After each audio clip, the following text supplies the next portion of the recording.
Assalamualaikum warahmatullahi wabarakatuh.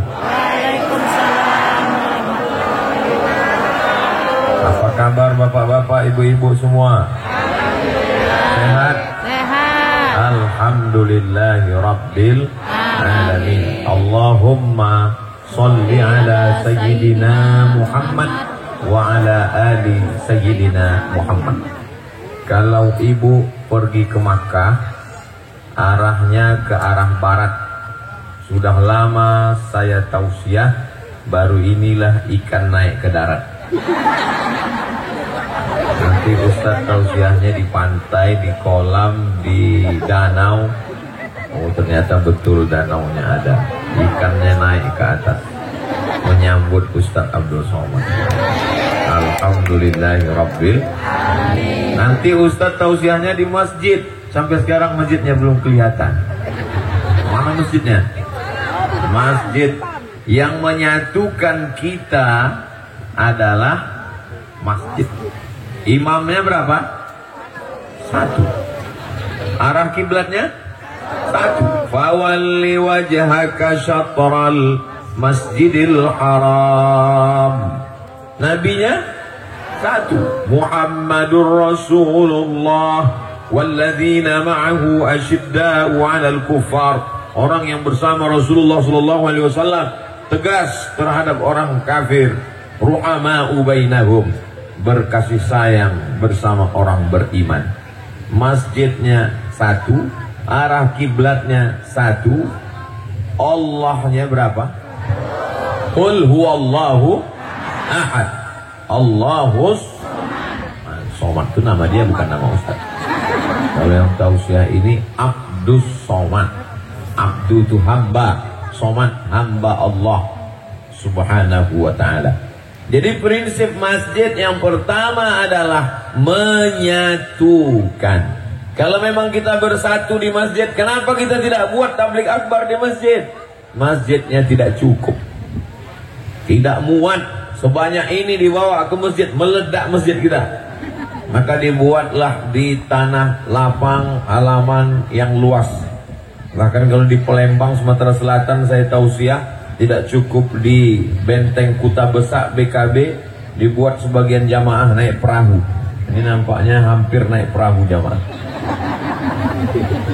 Yang pertama pelajaran yang dapat kita ambil dari masjid. Apa nama masjid kita? Masjid Jami Al-Ukhuwah. Ukhuwah artinya persaudaraan. Kita diikat dengan persaudaraan satu negara kesatuan Republik Indonesia NKRI. Satu ikatan.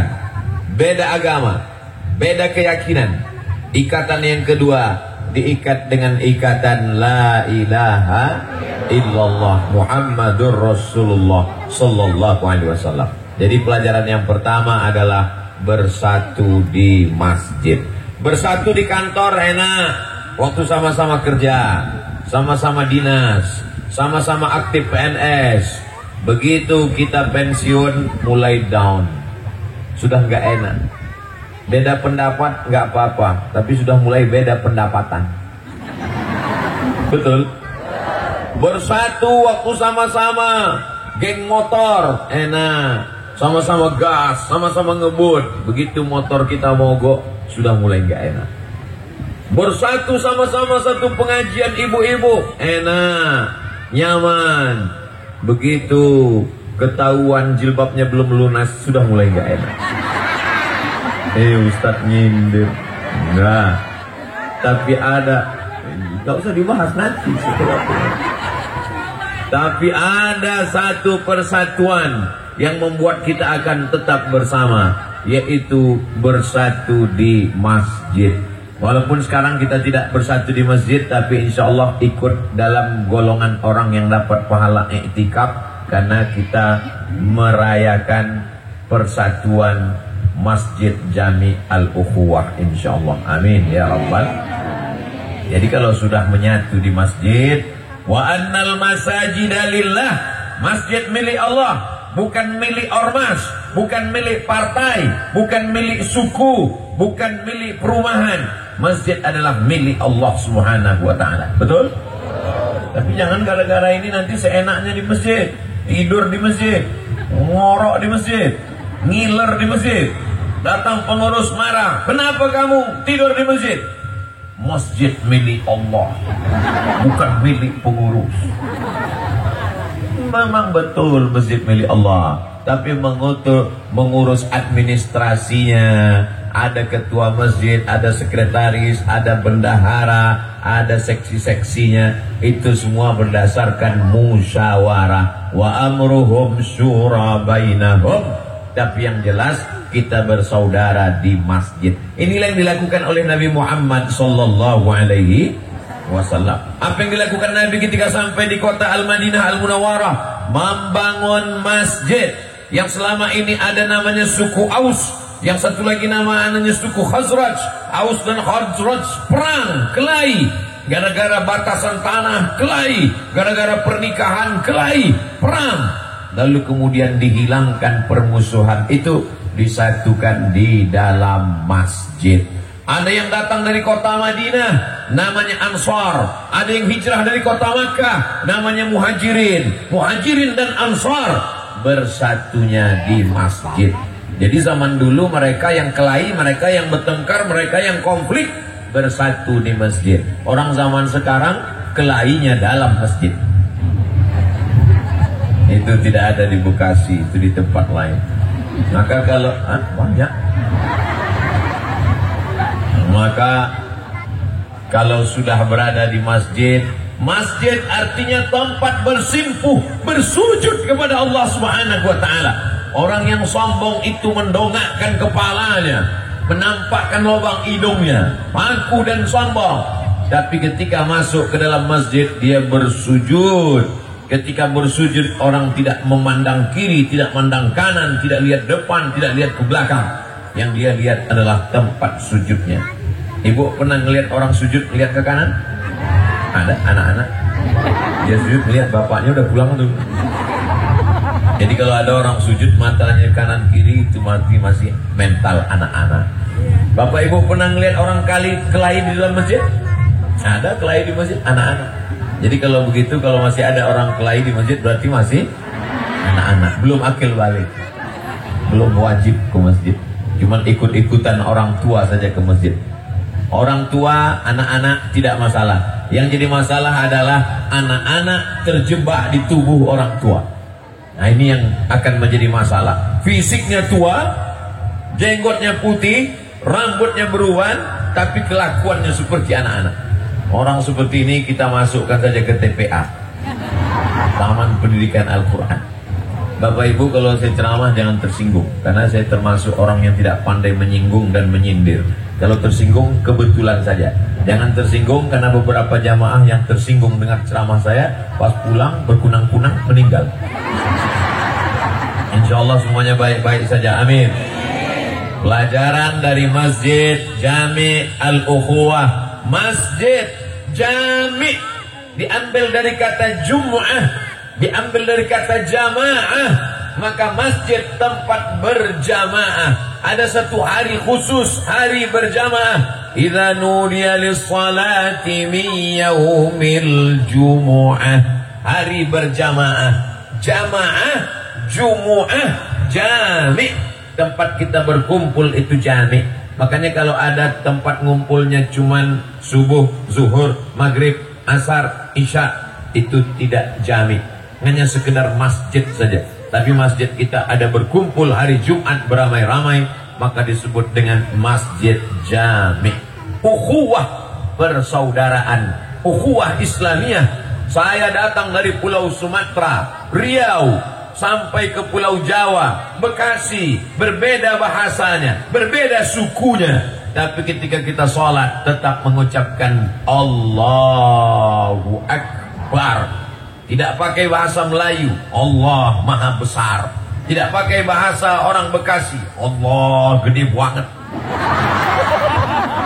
Tapi yang dia pakai adalah La ilaha illallah Muhammadun Rasulullah. Adapun perbedaan warna-warni, seragam, jilbab, pakaian, baju, ini dipahami saja sebagai keberaneka ragaman, kedinamisan. Jadi bukan berarti saya katakan kita bersaudara mesti sama, tidak. Justru ini indahnya. Jadi nanti kalau ditanya, gimana kesan Ustaz Abdul Somad tausiah di jamaah Masjid Jami Al-Ukhuwah? Masya Allah, seperti sedang melihat pelangi yang luar biasa. Bapak Ibu yang dimuliakan Allah Subhanahu Wa Taala, mudah-mudahan jilbabnya cepat lunas. Ustaz itu terus yang dia singgung. Salatullah, salamullah ala Taha Rasulillah. Salatullah, salamullah ala Yasir Habibillah. Tawassalna bi bismillah wa bil hadi Rasulillah wa kulli mujahidin lillah bi ahlil badri ya Allah. Pelajaran yang pertama adalah bersaudara. Bersaudara itu bahasa Arabnya ukhuwah. Ketiga-tiga nama ini melambangkan persaudaraan. Masjid sama-sama bersujud, jami sama-sama berkumpul berjamaah, ukhuwah sama-sama bersaudara. Jamaah masjid jami ukhuwah mesti ngerti nama masjidnya, karena orang tua pasti ditanya sama anak-anaknya, kita sholat di mana ma? Masjid jami ukhuwah. Apa artinya itu? Sudah ada di ceramah Ustaz Somad. Nah, bagi yang susah ingat, tapi insya Allah Bapak Ibu orangnya ingatannya kuat-kuat semua, insya Allah. Paling agak lupa-lupa sedikit dalam masalah bayar hutang. Ustaz itu terus yang dia bahas. Nah, kita masuk poin yang kedua. Kalau kita sudah sampai ke masjid, apa yang membuat kita bisa betah berlama-lama di masjid? Maka yang pertama tadi persaudaraan. Kalau sampai di masjid kita bersalaman. Salaman sekarang nggak bisa Pak Ustadz karena COVID-19. Mudah-mudahan COVID-nya tidak datang lagi. Ini buktinya kita bisa ngumpul di awal tahun 2022. Memang Pak Ustadz, kalau di awal tahun dengan akhir tahun bisa, tapi nanti di Ramadan dia datang lagi. Insya Allah kita doakan dia pulang kampung ke Wuhan. Jangan pulang lagi. Kalau dia beli tiket tidak kita kasih masuk, insya Allah. Airport kita tutup untuk COVID. Amin. Buktinya di pondok-pondok pesantren COVID tidak masuk. Saya beberapa pondok pesantren datang tablik akbar pengajian. Oh no, saya tanya Pak Kiai nggak ada COVID, cuma sampai pintu. Kok nggak masuk? Karena di sini syaratnya harus bahasa Arab dan COVID belum bisa bahasa Arab. Masya Allah, tabarakallah. Ustaz Somad itu ceramah melanggar protokol kesehatan, nggak pakai masker. Ini masker. Pakai dari tadi dipegang terus. Kenapa nggak dipakai di mulut? Nanti nggak dengar ceramahnya nggak jelas. Bapak Ibu yang dimuliakan Allah Subhanahu Wa Taala. Maka ketika kita sampai sudah di masjid, kita mau buat apa? Apa mau ngobrol cerita nggak tentu arah? Apa sebetulnya yang mau kita lakukan di masjid? Maka kita ke masjid itu adalah ibadah. Wa ma khalaqatul jinna, tidaklah aku ciptakan jin wal insa dan manusia illa melainkan liya'budun, kecuali hanya untuk ibadah. Dan ibadah yang paling afdal, paling hebat pahalanya adalah di masjid. Begitu sampai di masjid, sholat sunat tahiyatul masjid 2 rakaat.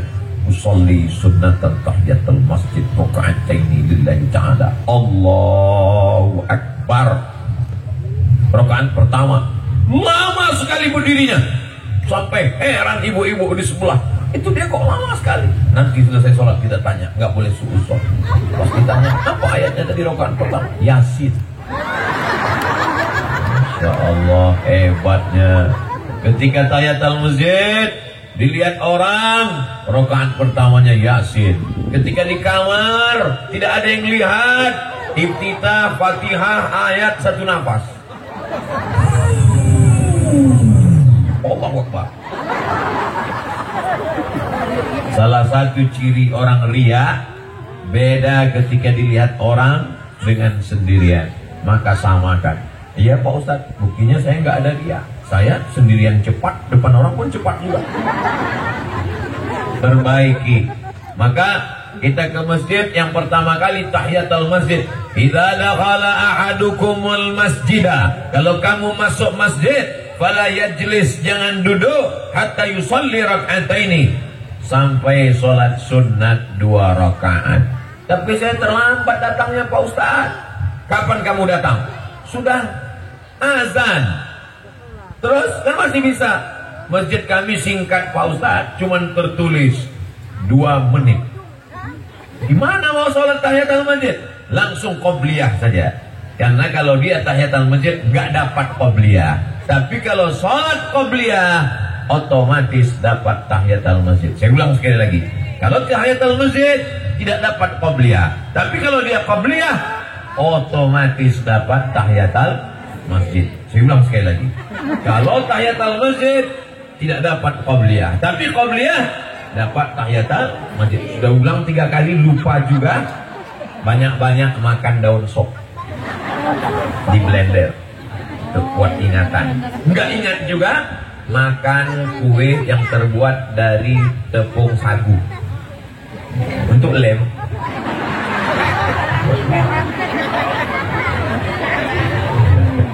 Nah, nanti begitu sampai di masjid, terlihat jam 2 menit lagi iqamat. Ingat ceramah Ustaz Somad. Qobliyah apa tahiyatul masjid ya? Qobliyah apa tahiyatul masjid, Bu? Qobliyah. Qobliyah apa tahiyatul masjid, Pak? Alhamdulillah, sampai di masjid. Qobliyah apa tahiyatul masjid? Nelpon kawan. Gimana? Aku lupa juga. Qobliyah, insyaallah tahiyatul masjid dapat. Begitu selesai salam, assalamualaikum warahmatullah, assalamualaikum warahmatullah. Lihat di dinding masih 2 menit. Loh, kok jamnya nggak berubah? Tanya Pak Ketua. Gimana Pak Ketua? Kata Pak Ketua, memang jamnya sudah lama rusak. Aduh, kena prank. Jadi yang paling bagus adalah tahiyatul masjid dulu. Setelah tahiyatul masjid qabliyah. Setelah qabliyah lalu kemudian sholat. Saya masuknya khatib sudah naik mimbar Pak Ustaz.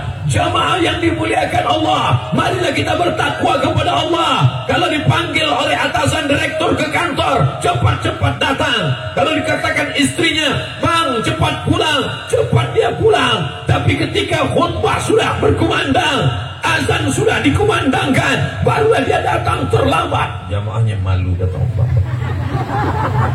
Langsung duduk. Jangan. Tetap sholat sunat tahiyatul masjid. Karena Nabi pernah sedang berkhutbah, tiba-tiba masuk seorang laki-laki mau duduk. Kata Nabi, "Qum, berdirilah, fasalli rak'ataini." Sholatlah kamu 2 rakaat. Jadi walaupun terlambat sholat 2 rakaat. Cuman kalau bisa ya sholatnya di pinggir-pinggir, di emperan. Ini udah terlambat, langsung di depan khotib. Allah, nggak ada masalah. Tertulis pula di belakang baju, pakai baju kaos lagi di belakang. Emang masalah buat lo? Ini orang tidak betul. Dengan kita sholat di masjid, insya Allah urutan-urutan 4 ini terlaksana. Kita sholat tahiyatul masjid, kita sholat qabliyah, kita sholat berjamaah, dan kita sholat ba'diyah. Itu otomatis. Kenapa? Kita ada rasa sungkan, ada rasa malu, ada rasa nggak enak hati. Tapi saya nggak ikhlas Pak Ustaz. Soalnya saya qabliyah karena nggak enak, saya ba'diyah karena nggak enak. Itu dalam proses pembelajaran nggak apa-apa. Kata pepatah kita, Allah bisa karena biasa. Kalau kita cuma di rumah, paling sholat fardu aja. Sholat qabliyah tidak, ba'diyahnya tidak. Kenapa? Karena nggak dilihat orang.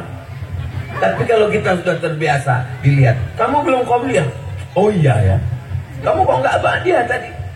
Orang ada rasa sungkan, rasa nggak enak hati. Tapi jangan begitu terus tiap hari. Itu dalam proses pembelajaran. Berawal dari keterpaksaan, berawal dari nggak enak hati, berawal dari mulai ngikut-ngikut orang, lama-lama menjadi kebiasaan. Nggak enak kalau nggak qabliyah, nggak enak kalau tidak ba'diyah, tidak enak kalau tidak tahiyatul masjid. Tapi jangan terlalu rajin, sampai di rumah pun tahiyatul masjid. Usolli sunatan tahiyatul bait. Tidak ada tahiyatul bait, tahiyatul masjid. Saya sholatnya dilanggar Pak Ustaz. Usolli sunnatan tahiyatal langgar. Langgar, surau, musola, maka tiga-tiganya tetap tahiyatul masjid. Karena itu semuanya disebut sebagai masjid selama ada sholat 5 waktu. Subuh, zuhur, asar, maghrib, isya namanya masjid. Tapi kalau ada sholat Jumatnya namanya masjid jami. Masjid kita ada sholat Jumatnya? Ada, masjid jami. Kalau tidak ada sholat Jumatnya, maka dia biasanya di tempat kita pakai istilah. Kalau di Sumatera Barat, surau. Di Kuala Lumpur, surau. Di Riau, surau. Kalau di Jawa, langgar. Makanya orang Jawa dilanggar tidak mati. Bapak Ibu yang dimuliakan Allah Subhanahu wa ta'ala. Ada yang ketawanya nyusul belakangan. Itu namanya telat mikir. Bapak Ibu yang dimuliakan Allah Subhanahu wa ta'ala. Maka kalau kita sholatnya di masjid, insya Allah rukuk kita tumakninah. Subhana rabbiyal azimi wa bihamdi. Subhana rabbiyal azimi wa bihamdi. Subhana rabbiyal azimi wa bihamdi. Kenapa? Karena kita ikut imam. Dan imamnya pasti tumakninah. Oh enggak Pak Ustaz, masjid dekat rumah saya imamnya enggak tumakninah. Namanya siapa? Rossi. Oh iya, nama panjangnya Valentino Rossi.